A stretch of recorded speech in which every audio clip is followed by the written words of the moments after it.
नमस्कार दर्शकहरू, कार्यक्रममा यहाँलाई हार्दिक स्वागत तथा अभिवादन। हामी यो कार्यक्रममा समसामयिक तथा जनसरोकारका विषयहरूमा सम्बन्धित क्षेत्रका व्यक्तिहरूसँग छलफल तथा चर्चा गर्दै आइरहेका छौँ। देशको राष्ट्रिय राजनीतिमा आएको परिवर्तनसँगै लुम्बिनी प्रदेशमा पनि परिवर्तनका सङ्केतहरू देखा पर्न थालेका छन्।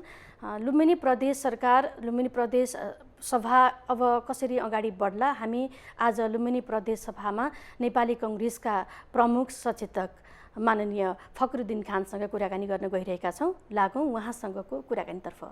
यहाँलाई स्वागत छ। धन्यवाद। लुम्बिनी प्रदेश सभा अचानक एकाएक अधिवेशन अन्त्य भयो। यसको प्रमुख कारक प्रतिपक्ष हो भनेर सत्तापक्ष भन्छ।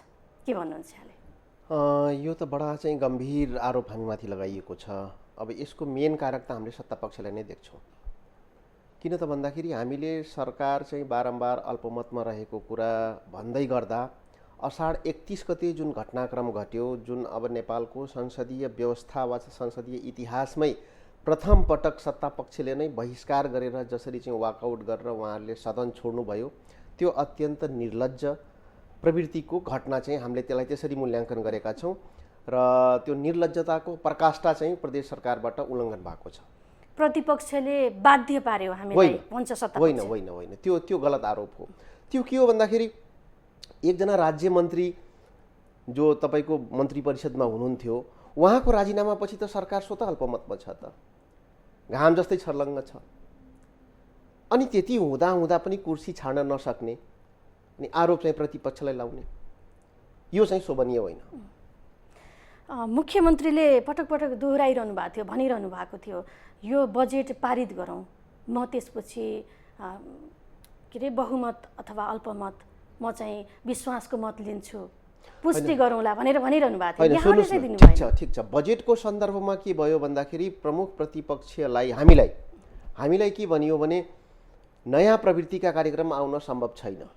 कोभिडले गर्दाखेरि क्रमागत रहेका योजनाहरूलाई मात्रै निरन्तरता दिने गरी चाहिँ बजेट थोरै छ र हाम्रो प्रदेशको आम्दानी घटेको अवस्थामा चाहिँ नयाँ कार्यक्रम आउन सम्भव देखिएन भन्ने किसिमको कमिटमेन्ट चाहिँ सरकार पक्षबाट आयो वा चाहिँ सरकारबाट आयो।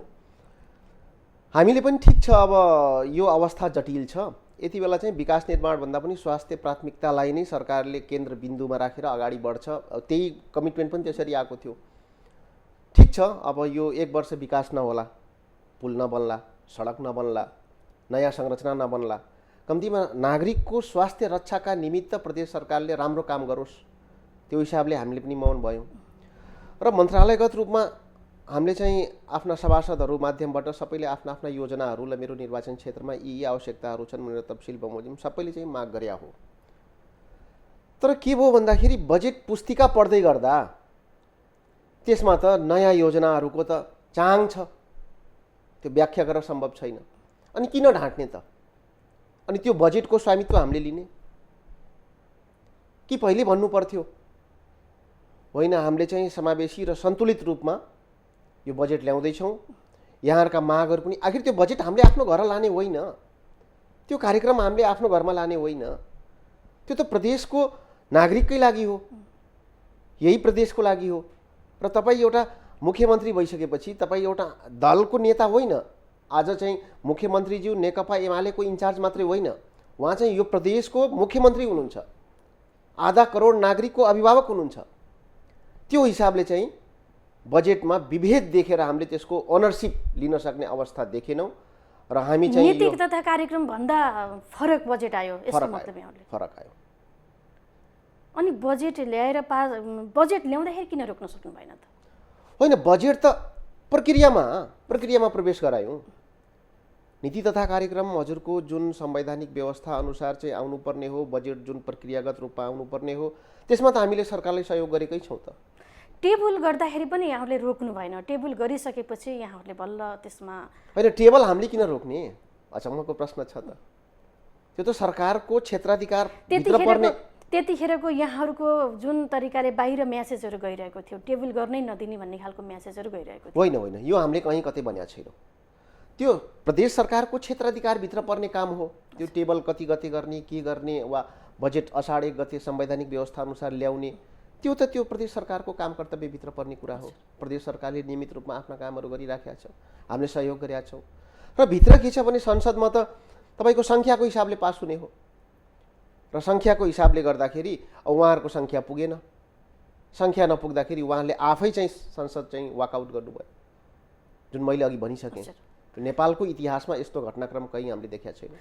तर प्रतिपक्षले सङ्घीय सरकारमा पनि अत्यन्त बढी आलोचना भएको यो निर्वाचन क्षेत्र विकास कार्यक्रम अहिले फरक नामाकरण भएर आएको छ, सांसदहरूलाई जुन चाहिँ दिइन्छ त्यो अत्यन्त टिका टिप्पणी भइसकेपछि त्यहाँको बजेट चाहिँ अत्यन्त दुरुपयोग भन्ने आवाज उठिसकेपछि त्यो बजेट सङ्घीय सरकारले हटायो। तर प्रदेश सरकारले यहाँहरूकै दबावमा त्यो आयो, आफूहरूलाई फाइदा हुने तरिकाले आएको बजेटमा चाहिँ यहाँहरू समर्थन गर्नुहुन्छ, होइन यो प्रश्न जनताको लागि आएको बजेटमा यहाँहरू चाहिँ फेरि विरोध गर्नुहुन्छ। होइन यो प्रश्न हजुरले मसँग गर्नुभन्दा पनि सत्तापक्षसँग गर्नुपर्छ, अर्थमन्त्रीसँग गर्नुपर्छ। प्रतिपक्षले मैले जवाब दिँदैछु।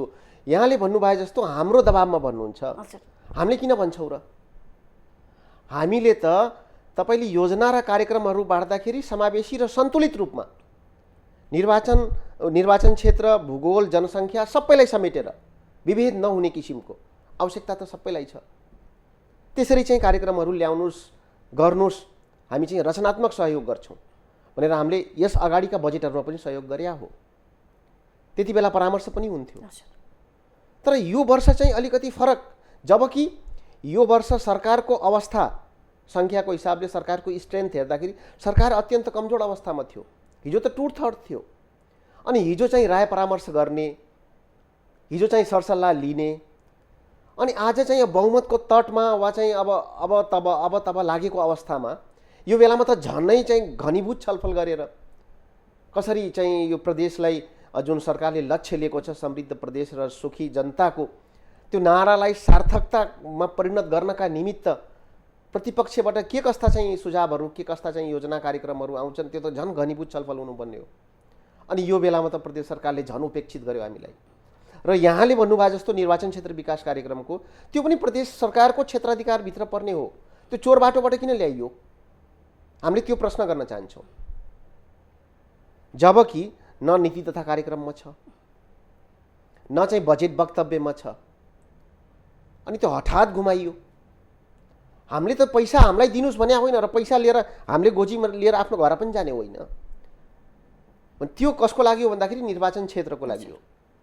अनि त्यो किन चाहियो त? हिजो अस्ति त हामीले मागेनौँ, हिजो अस्ति हामीले बजेट दिनुहोस्, क्षेत्र कार्यक्रमहरू दिनुहोस्, विकास निर्माणका यी चाहिँ आवश्यकताहरू छन् हाम्रा। हामीले आज पनि त्यही कुरा भने हो। हामीले कहीँ कतै रिटर्न लिखित गरेर होइन निर्वाचन क्षेत्र विकास कार्यक्रम तपाईँले समावेश गर्नुहोस् भनेर यो कुराको पुष्टि गर्न सक्नुहुन्न र सरकारले पुष्टि गर्न सक्दैन।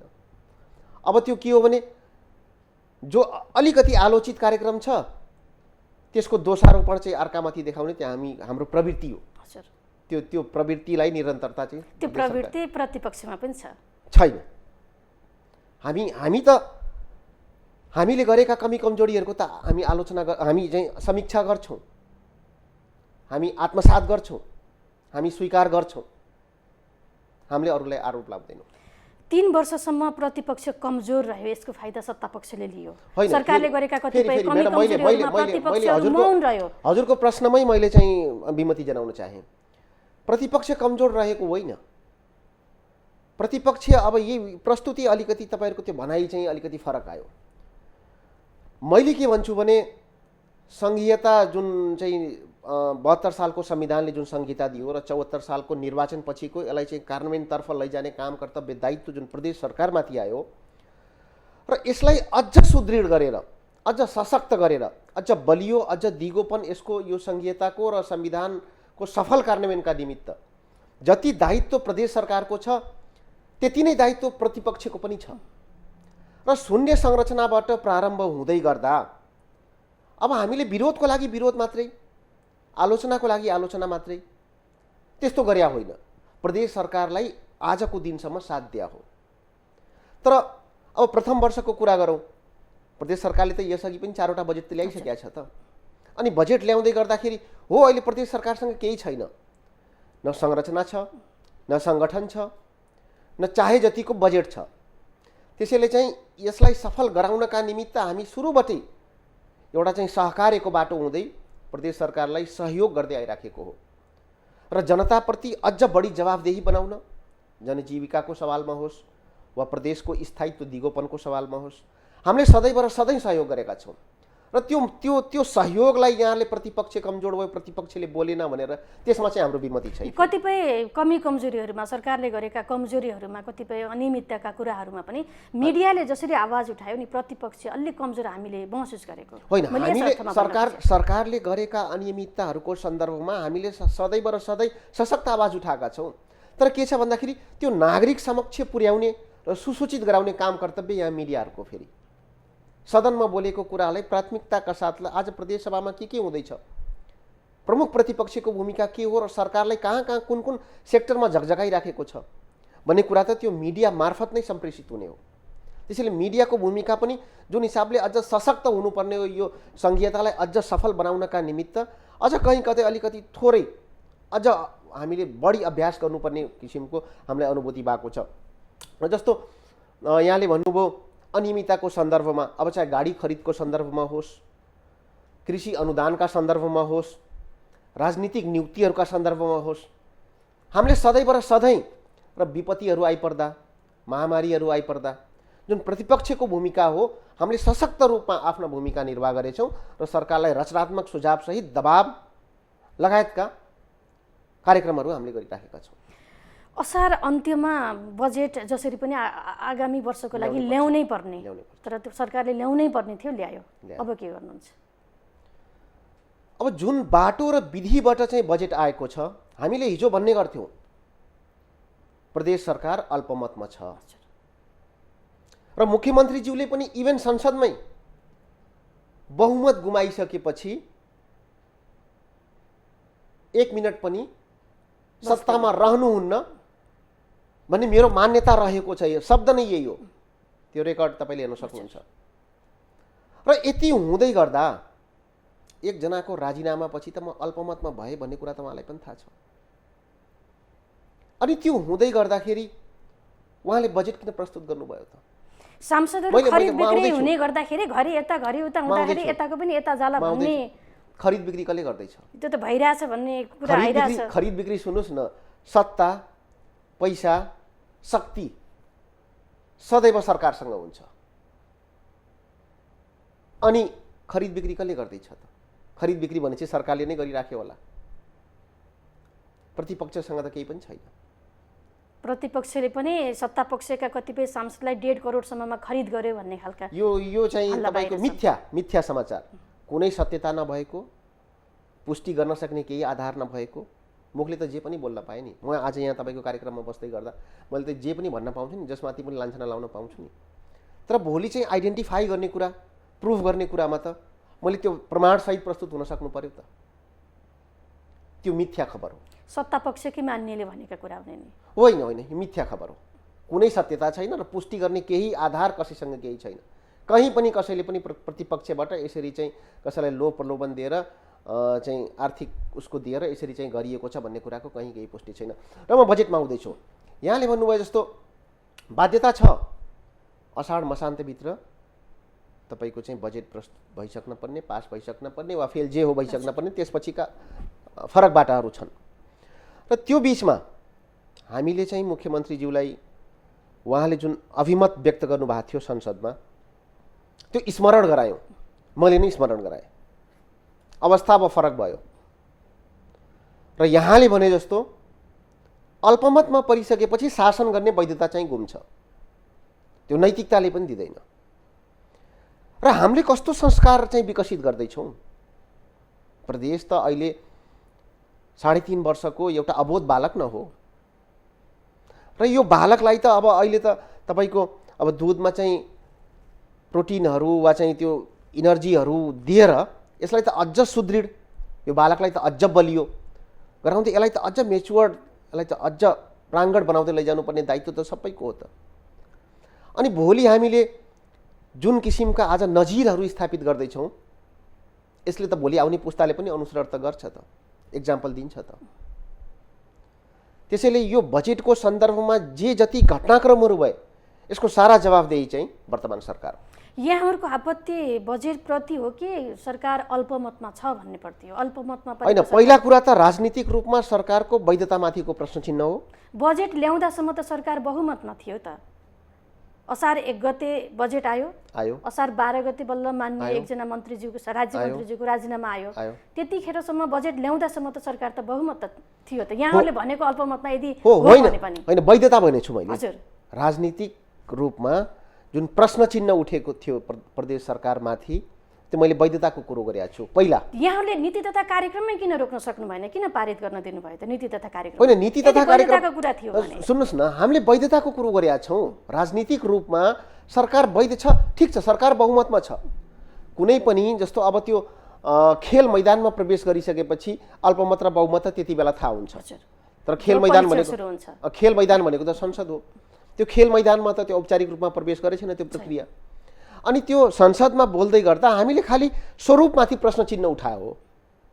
त्यो के हो भन्दाखेरि वैशाख 19 गते जुन नियुक्ति र शपथ जुन धारा प्रयोग गरेर भएको छ त्यो अनुकूलको प्रदेश सरकार छैन। प्रदेश सरकारको स्वरूप भिन्न देखियो। त्यसैले चाहिँ भिन्न देखिएको हुनाले त्यो प्रक्रियामा प्रवेश गरेर तपाईँ वैधानिक ढङ्गले शासन गर्नुहोस्, हाम्रो मान्यता हो। अब आज केन्द्रमा मानिलिउँ शेरबहादुरजी प्रधानमन्त्री हुनुभयो, त्यहाँ अन्य दलका पनि समर्थन छन्। अनि विश्वासको मत लिइसकेपछि अब भोलि अन्य दलले समर्थन फिर्ता लिएको खण्डमा के सधैँ उहाँ प्रधानमन्त्रीमा बसिराख्न सक्नुहुन्छ त? त्यसको संवैधानिक व्यवस्था छ। उहाँले चाहिँ कुनै दलले समर्थन फिर्ता लिएको खण्डमा फेरि विश्वासको मत लिनुपर्छ। त्यो प्रश्न चिन्ह हामीले चाहिँ उठाइराखेका थियौँ। तर त्यो बिचमा फेरि के भयो भने एकजना राज्य मन्त्रीज्यूले राजीनामा दिइसकेपछि भ्रष्ट रूपमा घाम जसरी छर्लङ्ग देखिने गरी अल्पमतमा परिसकेपछि हाम्रो स्ट्रेटेजी परिवर्तन भयो। बजेट ल्याउँदासम्म मेरो प्रश्न चाहिँ बजेट ल्याउँदासम्म सरकार बहुमतमा थियो। बजेट ल्याउँदाखेरि सरकार बहुमतमा थियो, तर अल्पमतमा परिसकेपछि एकजनाको राजीनामासँगै बहुमत गुमाइसकेपछि उहाँहरूले मार्ग प्रशस्त गर्नु पर्थ्यो। त्यो बाटो उहाँले रोज्नु भयो। उहाँहरूकै लागि आत्मघाती भयो। बजेट पारित गरौँ, त्यसपछिको परीक्षण त्यसपछि गरौँला भनेर भनिरहनु भएको थियो त यहाँ। बजेट पारित कसरी हामीले स्वामित्व लिने त? सरकार अल्पमतमा परिसकेको छ। बजेट त भोलि जुन सरकार जुन दलको सरकार आए पनि बजेट त आवश्यक थियो। उहाँहरूले त के सोच्नु भएको थियो भने, के उहाँहरूको परिकल्पना के थियो भने हामीले संसद अवरुद्ध पारिराखौँ। संसद अवरुद्ध पारिराख्दैखेरि प्रतिपक्षलाई देखाएर सदन छलेर सदन अन्त्य गरेर अध्यादेशको बाटो रोज्ने उहाँलाई सहज एउटा चाहिँ त्यो बाटो सहज बाटो देख्नु भएको थियो। अन्यथा 9 गते संसद अन्त्य भएको, 27 गते चाहिँ हाउस छ। र वास्तविक रूपमा यदि बजेटकै सन्दर्भमा सबैले ओनरसिप लिन सक्ने गरी उहाँले पास गराउन खोजेको भए त त्यो अवधिमा त उहाँले बोलाएर औपचारिक परामर्श गरेर ल कहाँ रिजर्भेसनहरू छन् तपाईँका बजेटका सन्दर्भमा भन्नुहोस्, त्यसको स्वामित्व प्रदेश सरकारले लिन्छ र त्यो दिशामा अगाडि बढौँ भनेर भन्न सक्नुहुन्थ्यो त। तर त्यो बिचमा छलफल र परामर्श उहाँले आवश्यक नै सम्झिनु भएन। भन्दाखेरि के हो भने सत्तापक्षले प्रतिपक्षबाट सदन अवरुद्ध होस् र हामीले स्थगित गरेर उहाँहरूलाई देखाएर हामी अन्य प्रक्रियाबाट बजेट ल्याउँछौँ भन्ने किसिमको उहाँहरूको मनोविज्ञान त्यो थियो भन्ने कुरा त प्रश्न हुन्छ। र यो बिचमा सत्तापक्षको प्रमुख सचेतकले समय माग पनि गर्नुभएको थियो, यहाँहरू नै अनिच्छुक हुनुभयो भन्ने खालको। 31 गते। हजुर, 31 गते त्यही त कस्तो अब विडम्बना हेर्नुहोस्। यो हाम्रो नेपालको संसदीय व्यवस्थाको सन्दर्भमा भन्नुपर्दा सत्तापक्षको प्रमुख सचेतकबाट ल आधा घण्टा परामर्शको लागि समय माग हुन्छ। समय माग भएपछि उहाँहरू भाग्न खोज्नुहुन्छ, छलफलमै बस्न खोज्नुहुन्न। अनि त्यसपछि त्यहाँ होइन बसौँ भनेर त्यसपछि आधा घण्टापछि बस्दै गर्दा सरकारका मन्त्रीज्यूहरू पनि हुनुहुन्छ, प्रमुख सचेतक पनि हुन्छ सत्तापक्षका। अनि त्यहाँ छलफल परामर्श गरेर ठिक छ भोलि 11 बजे तपाईँहरू पनि एउटा चाहिँ आफ्नो स्ट्रेन्थ के हो, कहाँ के कसरी गर्न सकिन्छ, बजेटलाई चाहिँ एउटा सहमतिमा पास गरौँ। त्यसपछि राजनीतिक रूपका जुन उठेका प्रश्नावलीहरू छन् त्यो सन्दर्भमा सरकारले कसरी सम्बोधन गर्ने त्यसको पनि एउटा डेट तोकौँ र यसलाई चाहिँ अगाडि बढाउँ। त्यो भनिसकेपछि मैले नै त्यहाँ प्रश्न राख्या हो, तपाईँहरूले चाहिँ गलत बाटो रोज्न खोज्नु भएको छ, हामीलाई त्यो आभास भएको छ, संसद अन्त्य गरेर अध्यादेशको माध्यमबाट बजेट ल्याउने। अनि त्यहाँ वर्तमान अर्थमन्त्रीज्यूले होइन यो परिकल्पनाभन्दा बाहिरको कुरो हो, अब प्रक्रियामा गइसक्यो, अब चाहिँ यसलाई चाहिँ सहमतिबाटै टुङ्ग्याउनुपर्छ भनेर भोलि 11 बजे बस्ने सहमतिका साथ त्यहाँ उठ्दा त राति त अन्त्य भयो। राति अन्त्य भएको चाहिँ हामीले सञ्चार माध्यमबाट सुन्यौँ। अब के गर्नुहुन्छ? अब सत्तापक्षले के गर्छ यो प्रश्न उहाँसँग प्रतिपक्षले के सोध्नुहोस्। गर्छ? प्रतिपक्ष त सधैँ प्रतिपक्षमै छ। हामीले राजनीतिक रूपमा जुन प्रश्न उठाइराखेका छौँ त्यो यथावत छ। र अझ मानिलिउँ संसद बन्द छ, 6 महिनाभित्र त चालु हुन्छ संसद। राष्ट्रिय राजनीतिको प्रभावको कुरा छोडिदिनुहोस् एकछिनलाई। 6 महिनापछि वा संसद जुन दिन बस्छ, 1 महिना 2 महिना 3 महिना 4 महिना, त्यो बसेको दिन त यो अध्यादेशबाट आएको बजेट त फेरि हाउसमा टेबल त गर्नुपर्छ। भाग्ने कति दिन? त्यसैले यो प्रश्न हामीभन्दा चाहिँ सत्तापक्षसँग हजुरले गर्नुभयो भने यसको उचित जवाब चाहिँ उहाँले दिनुहुन्छ। केन्द्रीय राजनीतिको, केन्द्रीय सरकारको प्रभाव अब प्रदेश सरकारमा कस्तो होला? निश्चय पनि पर्छ। राष्ट्रिय राजनीतिको प्रभाव पर्नु स्वाभाविक पनि हो। छलफल त्यो तरिकाले भएका छन्? छलफल त्यस्तो अहिले औपचारिक छलफल केही भएको छैन, तर त्यसका सङ्केतहरू देखा परिराखेका छन्। पहिले पनि जब नेकपा विभाजनपछि नेकपा माओवादी केन्द्र र नेकपा एमाले अलग अलग भए, त्यसपछि पनि सरकार परिवर्तन गर्न सक्थ्यो लुम्बिनी प्रदेशमा, तर नेपाली कङ्ग्रेस अनिच्छुक भयो भन्ने यहाँकै गठबन्धनभित्रका कतिपय दलहरूको यहाँहरूप्रति, नेपाली कङ्ग्रेसप्रति आरोप छ। होइन, एउटा कुरा म्याडम के बुझिदिनुहोस् भने, अब यो हजुरको टेलिभिजनको माध्यमबाट हामी के भन्न चाहन्छौँ भने, अब नेपाली कङ्ग्रेसलाई आजै चाहिँ सत्तामा गएर शासन गर्ने एकदमै भित्री इच्छा चाहिँ होइन है। यो त बाध्यात्मक परिस्थितिको उपज हो। नभए हामीलाई त म्यान्डेट त प्रतिपक्षकै छ त। 74 सालको जुन निर्वाचनको जनादेश छ, जनमतको म्यान्डेट छ, हामी त्यो अनुसार त हामीलाई प्रतिपक्षमै म्यान्डेट छ त। तर के छ भन्दाखेरि जुन राष्ट्रिय राजनीतिको घटनाक्रमहरू भए, ती घटनाक्रमले के भन्यो भने बाध्यात्मक रूपमा अब चाहिँ नेपाली कङ्ग्रेस यी समस्याहरूको समाधान निवारण राष्ट्रिय रूपमा एउटा चाहिँ देशलाई गति दिनका निमित्त पनि अब अग्रसर हुनुपर्छ भन्ने किसिमको यो चाहिँ परिस्थितिले उत्पन्न गरेको एउटा सिचुएसन र कन्डिसन हो। यो जस्तो नेपाली कङ्ग्रेस भोलि पनि यदि अहिले एमालेको सरकार छ, एमालेका मुख्यमन्त्री हुनुहुन्छ, भोलि पनि उहाँ प्रतिपक्षमा अथवा उहाँको सरकार ढलिसकेपछि अर्को नयाँ सरकार बने पनि नेपाली कङ्ग्रेसको यहाँ मुख्यमन्त्री हुँदैन। नेकपा एमाले, नेकपा माओवादीको जसको भए पनि हामीलाई एउटै हो भन्ने पनि यहाँहरूको कता कता त्यो छ भन्ने पनि छ। होइन, एउटै भन्दा पनि के हो भने हामीले पात्र भन्दा पनि प्रवृत्तिको विरोध हाम्रो हो। जुन चाहिँ मुख्यमन्त्रीज्यूमा अब आज शङ्कर पोखरेल हुनुहोला, भोलि केही होला, तर जुन प्रवृत्तिले देखा परिराखेको छ नि, त्यो प्रवृत्तिको विरोध हो। हिजो त हामी माओवादी र हजुरको एमालेको संयुक्त सरकार हुँदा, 2/3 को सरकार हुँदा हामीले आफ्नो भूमिकाहरू फरक ढङ्गले जुन गर्नुपर्ने हो त्यो भूमिकाहरू गरिराखेका थियौँ।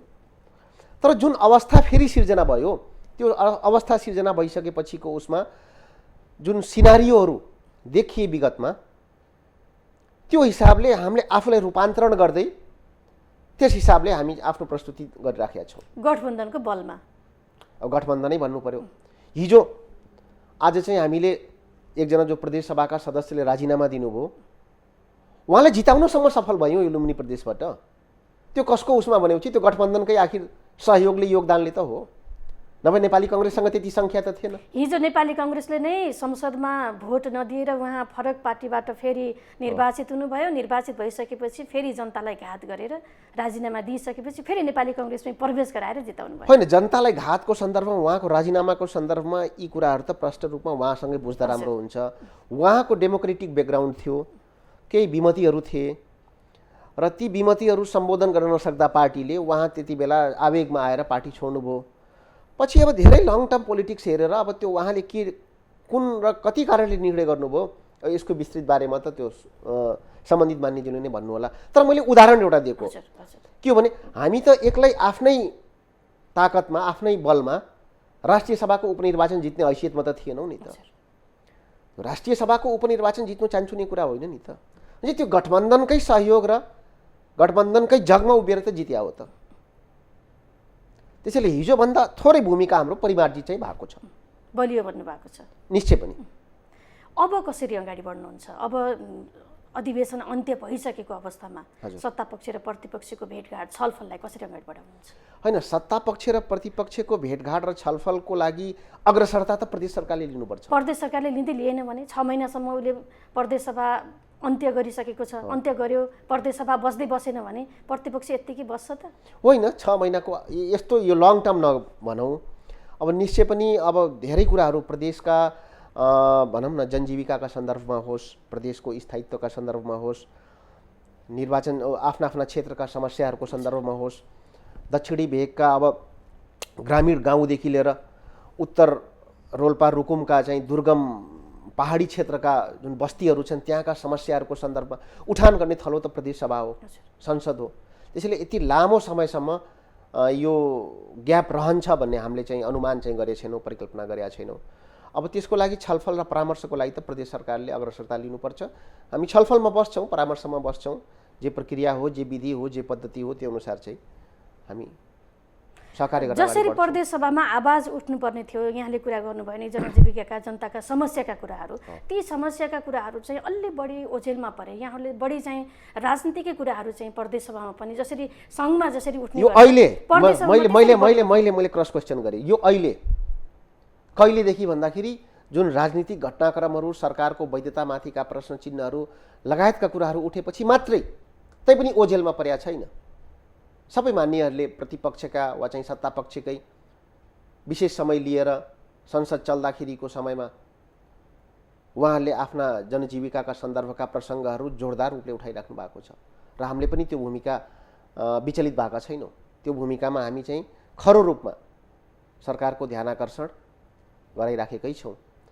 र यो घटनाक्रमहरूभन्दा पहिला त हामी निरन्तर जनजीविकाको सवालमा, प्रदेशको दिगोपन र स्थायित्वको सवालमा, सङ्घीयता कार्यान्वयनको सवालमा सदैव र सधैँ गुण र दोषको आधारमा सरकारलाई समर्थन र विरोध लगायतका भूमिकाहरूमा हामी सशक्त रूपमा आवाज उठाइराखेका थियौँ। प्रदेश सभा सदस्यको हैसियतले मेरो आफ्नो निर्वाचन क्षेत्रमा म निर्वाचित भइसकेपछि यो परिवर्तन गरेँ भन्ने केही छ यहाँको क्षेत्रको? छ त। अब मूलभूत रूपमा अहिले नेपाली जनताले वा चाहिँ मेरो निर्वाचन क्षेत्रका चाहिँ नागरिकले अहिले पनि पूर्वाधारै मुख्य समस्याको रूपमा रहेको छ। र म त अब भगवान गौतम बुद्धको पवित्र जन्मथलो लुम्बिनीबाट प्रतिनिधित्व गर्छु, जो कि अन्तर्राष्ट्रिय रूपमा एउटा चिरपरिचित सम्पूर्ण नेपालीहरूको शिर गर्वले उँचो हुने एउटा चाहिँ स्थान त्यो लुम्बिनी हो। र त्यहाँको सन्दर्भमा मैले त्यही बारम्बार उठाइरहन्छु। लुम्बिनीको सन्दर्भमा प्रदेश सरकारले जुन हिसाबले योजना र बजेट विनियोजनहरू गर्नुपर्ने थियो त्यो चाहिँ गरिराखेको छैन। त्यो उदासीन छ सरकार त्यहाँ। इभन मैले अस्ति हाउसमा पनि के भनेको छु भने पर्यटन मन्त्रालय अब त्यो ग्रामीण तथा शहरी विकास भनेर राखियो र अब पर्यटन कुन मन्त्रालय हेर्छ भन्ने कुराकै अन्यलता छ। हामीले थाहा पाउँला, हजुरले थाहा पाउनु होला। तर एउटा चाहिँ सेवाग्राहीले, एउटा चाहिँ नागरिकले पर्यटन मन्त्रालयमा कुनै कार्यक्रम वा कुनै चाहिँ निवेदनहरू लिएर जाँदै गर्दाखेरि उसले बुझ्नुपर्ने अवस्था छ, कहाँ छ त पर्यटन मन्त्रालय भनेपछि प्रदेश सरकार अलिकति उदासीन भयो भन्ने मेरो गुनासो छ। र जुन गतिले डलर भित्र्याउन सक्ने, मैले आफ्नो गोजीको पैसा निकालेर कसैलाई वा कहीँ खर्च गर्नका लागि त त्यहाँ धेरै कुराहरू भएको हुनुपर्छ। एउटा इक्जाम्पलको लागि मैले के भन्छु भने पहिला हामीले हाट बजार देख्थ्यौँ नि, हाट बजारमा जाँदै गर्दा त्यहाँ चाहिँ आफ्ना कलाहरू, आफ्ना प्रस्तुतिहरू देखाएर कसैले त्यो जादु टाइपको हुन्थ्यो, कसैले त्यो सर्पहरू देखाउँथ्यो, कसैले के गर्थ्यो। अनि त्यो उसले आधा घन्टा त्यो कलाहरू प्रस्तुति गरिसकेपछि ल अब चाहिँ सहयोग गर्नुहोस् भनेर भन्थ्यो। त्यसपछि बल्ल कसैले 1 रुपियाँ, कसैले 2 रुपियाँ, कसैले 5 रुपियाँ, जसले जे हुन्थ्यो त्यो त्यसरी त्यो गोजीबाट बल्ल पैसा निस्किन्थ्यो। त्यसैले डलर निकाल्नलाई त तपाईँले पूर्वाधार धेरै कुराहरू त्यहाँ लगानी गर्नुपर्ने हुन्छ, अनि बल्ल मान्छेले आफ्नो डलर निकालेर हजुरको ठाउँमा खनाउँछ। त्यसैले त्यो हिसाबले जुन हिसाबले हुनुपर्ने हो त्यसमा प्रदेश सरकार बिल्कुल उदासीन छ र हामी थाक्यौँ। म त थाकिसकेँ भन्दा तर जुन प्राथमिकता लुम्बिनी त प्रदेशको मात्र नभएर राष्ट्रिय एउटा राष्ट्रिय के सम्पत्ति हो, राष्ट्रकै सम्पत्ति भयो हैन। बुद्ध भन्दा बित्तिकै अन्तर्राष्ट्रिय सम्पत्ति नै हो, साझा साझा सम्पत्ति हो। तर जसरी यहाँहरूले त्यो क्षेत्रले, मैले यहाँ भन्नाले यहाँ तपाईँ चाहिँ त्यो क्षेत्रबाट निर्वाचित भएको कारणले भने जसरी यहाँहरूले त्यो लुम्बिनीको महत्त्व बुझ्नुपर्ने हो नि, अहिलेसम्म बुझ्न सक्नु भएन। यस कारणले लुम्बिनी ओझेलमै परिरह्यो। होइन, मैले फेरि विमति राखेँ हजुरको प्रश्नसँगै। हामीले बुझेका छौँ हामीले बुझाउने कोसिस गरिराखेका छौँ। अपनत्व लिन सक्दैन त्यहाँको बस्तीले अपनत्व लिन सकेन। हो यो प्रश्न हजुर त्यहाँ आउनुहुन्छ भने त्यो डिटेलमा बसेर धेरै कुराहरू छ यो गर्नुपर्ने। यो अहिले यहाँ सर्ट टाइममै भन्न सकिने अवस्था छैन। अनि त्यहाँ के छ भन्दाखेरि हामीले बुझ्यौँ, हामीले चाहिँ प्रदेश सरकारलाई बुझाउन खोज्यौँ र प्रदेश सरकारले पहलकदमी गरेर सङ्घीय सरकारलाई चाहिँ ल्याउन सक्ने, त्यसरी चाहिँ हामीले धेरै झकझकाउने कोसिस गऱ्यौँ। तर हामीले बुझ्दा बुझ्दै पनि प्रदेश सरकारले त्यो पीडा बुझ्न सकेन। अहिले त्यो दुर्भाग्यको कुरा त्यो धेरै कुराहरू छ त्यहाँ गर्नुपर्ने, तर सरकार एकदमै उदासीन छ। त्यही मैले भन्ने गर्थेँ, विभेद म फरक पार्टीबाट वा फरक विचारबाट आएको हुनाले त्यसरी चाहिँ विभेद नगरिदिनुहोस्। त्यो साझा सम्पत्ति हो र त्यहाँको लगानी खेर जाँदैन। त्यहाँ डलर झर्दै गर्दा त्यहाँको पैसाले भोलि चाहिँ उत्तरको रोल्पा रुकुमको दुर्गम बस्तीमा पनि विकास हुन्छ। दक्षिणी भेगको सीमावर्ती जोडिएका ग्रामीण गाउँहरूमा त्यो डलरबाट हामीले त्यहाँ चाहिँ पूर्वाधारहरू बनाउन सक्छौँ। सबै ठाउँमा डलर खनिन्न, एउटा निश्चित ठाउँ हुन्छ। र लुम्बिनीलाई हामीले जुन महत्त्व र प्राथमिकताका साथ धेरै लगानी गरेर त्यो पर्यटक भित्र्याउने एउटा जुन पूर्वाधारहरू बनाउने कुराहरू छ, त्यसमा चाहिँ हामी चुकिराखेका छौँ। अझै पनि चुकिराखेका छौँ। अझै पनि सङ्घीय सरकारको पनि र प्रदेश सरकारको पनि त्यो प्राथमिकतामा जुन हिसाबले पर्नुपर्ने हो त्यो परिराखेको चाहिँ छैन, त्यो देखिन्न। हामी कार्यक्रमको अन्त्यमा छौँ, अन्त्यमा के भन्न चाहनुहुन्छ? अब अन्त्यमा हाम्रो भोलि बकरा ईद पनि हो। अब मुस्लिमहरूको एउटा राष्ट्रिय चाडको रूपमा हो। त्यसको उपलक्ष्यमा अब यहाँहरूको टेलिभिजन मार्फत सबै प्रदेशका नागरिकहरूमा सुस्वास्थ्य, दीर्घायु, समृद्धिको कामना गर्न चाहन्छौँ। र यो प्रदेश जुन छ, सङ्घीयता जुन छ, यसलाई अझ सबल, सुदृढ, सक्षम, देखिन सक्ने, भेटिन सक्ने गरी जुन प्रदेश सरकारले समृद्ध प्रदेश, सुखी जनताको अवधारणा लिएको छ, त्यसलाई सार्थक बनाउनका निमित्त हामी सबै अब यो सङ्घीयतालाई अझ सशक्त बनाउनमा सञ्चार क्षेत्रको पनि बडा महत्त्वपूर्ण भूमिका छ। र यहाँहरूले पनि त्यसरी जसरी हामीलाई चाहिँ झकझकाइराख्नु भएको छ, त्यसरी नै सरकारलाई पनि अझ जनजीविकाप्रति अझ जवाफदेही, अझ उत्तरदायी बनाउनका निमित्त हामी प्रतिपक्ष जसरी सञ्चार क्षेत्रको, सञ्चार जगतको पनि सशक्त र महत्त्वपूर्ण भूमिका रहोस्, मैले यही भन्न चाहन्छु। समय दिनुभयो, यहाँलाई धन्यवाद। दर्शकवृन्द, उहाँ हुनुहुन्थ्यो लुम्बिनी प्रदेश सभामा नेपाली कङ्ग्रेसका प्रमुख सचेतक फकरुद्दिन खान। हामीसँग कुराकानी गर्नुहुँदै उहाँसँगको यो कुराकानीसँगै आजको कार्यक्रमबाट सम्पूर्ण युनिटसँगै मलाई पनि बिदा दिनुहोस्। नमस्ते।